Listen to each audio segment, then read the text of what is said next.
Hey, what up, everybody? This is Stevie Breach coming to you, fresh out at the gym. One of the only guys to come out of the gym and immediately pop open a Coke. I mean, I see lots of people come out of the gym smoking cigarettes, and I'll never understand that one. But I make fun of myself every day for coming out of there and having that Coke, but I need something to cool down, and water doesn't do it for me. But this weekend, San Francisco 49ers have an awesome week. It's going to be us going up against the St. Louis Rams. We had a good little week off last week. Everybody knows that we got our asses kicked by Denver. I think we finished out the first half of the season pretty nice. You know, we go into that Denver game, we really got our asses kicked. We got a whole lot of injuries. Our secondary really got exposed. One of the big things coming to us for this week, basically, is going to be Jimmy Ward was able to come back to practice. He was able to come back. He's having a great rookie season. He's out there. I haven't heard a lot from Eric Reed out there, but we got a damn good team, and I think we're shaping ourselves up for the second half of the season. I look at the schedule, and honestly, I think when you look at all the records in the NFC, I think you got to have 11 wins in order to get yourself into the playoffs. So as of right now, I think that the 49ers honestly can only lose 2 more games the rest of the season, which is going to be tough. We got this Rams game, which, you know, they look a little bit battered and bruised. They jumped up on us. I believe it was 21-3 or maybe 21-0 even in that game in St. Louis on Monday night a few weeks ago. So, I mean, this is the team, especially with a quarterback like Austin Davis. You know, they've been able to surprise us. Let's make sure that doesn't happen again. We got 2 games against Seattle. We got a game against San Diego. We got a game against...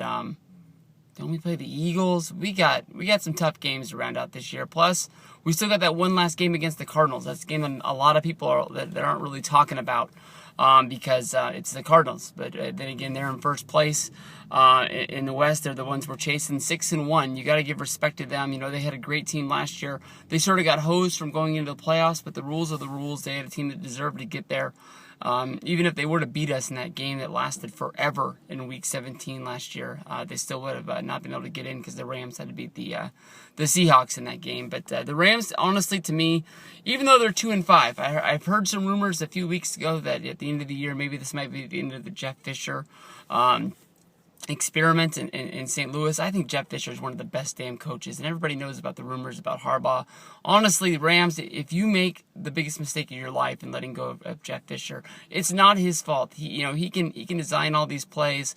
If you want to fire anybody, you fire your strength and conditioning coach, because the injuries that you guys just lost your upcoming number 1 receiver in Brian Quick. He was the guy that really surprised everybody. He became your quarterback, Austin Davis. He became his number 1 go-to guy, it seemed like, and now he's going to be out for the rest of the year. You guys just lost Long, at the beginning of the year. Shoot, who the hell is your number 1 quarterback? I can't remember what his name is. He's down. You got a lot of people down. Lots of injuries on this team. It's just crazy. The Niners, we have to go in there. It's hard to say, this should be an easy game for us, especially because we were down so much in the last one and had to come back in the second half. If we wouldn't have got that touchdown right before the half, that Brandon Lloyd third and 18, it felt like that long pass that just felt like we were going to kneel the ball and run the clock out, and instead we ran one more play, and Lloyd was able to find the end zone. I just think this is one of those games that if we get in there and we're able to jump up early, we're going to be able to stick ahead of these guys. Kaepernick should have a good game. Frank Gore, he's sitting right at under 400 yards rushing on the season for the first half. I know a lot of people say that you got to get to 1,000 and that's a good year, but honestly, for Frank to have a good year, I want to see him way up there, so I need to have big games from him. We've had games from him where he only has 20, 30, 40 yards rushing. Everybody knows the record of the 49ers when they're over 100 yards rushing with Frank Gore, and they're able to control that clock and just pound it down. But this team has somehow found its way into a passing team. I don't know if Kaepernick is sort of in there, but we got receivers to throw the ball around, and I think we built the team like this in order to beat teams like Arizona, which we weren't able to do, and beat teams like Seattle. I think we built our teams up for those games, and Bolden, Crabtree, and Johnson all having great years this year. Stevie Johnson has almost become the man. I mean, the last 2 games, all of those guys over 300 yards. Bolden's only got 1 touchdown, but Crabtree and Johnson have 3. Not a lot to say about the Rams because I saw that one game, but I don't know a lot about them. And the guys I do know about are all injured. But they still got Kenny Britt as a receiver out there. He was a great receiver for Tennessee. You got to give it up to him.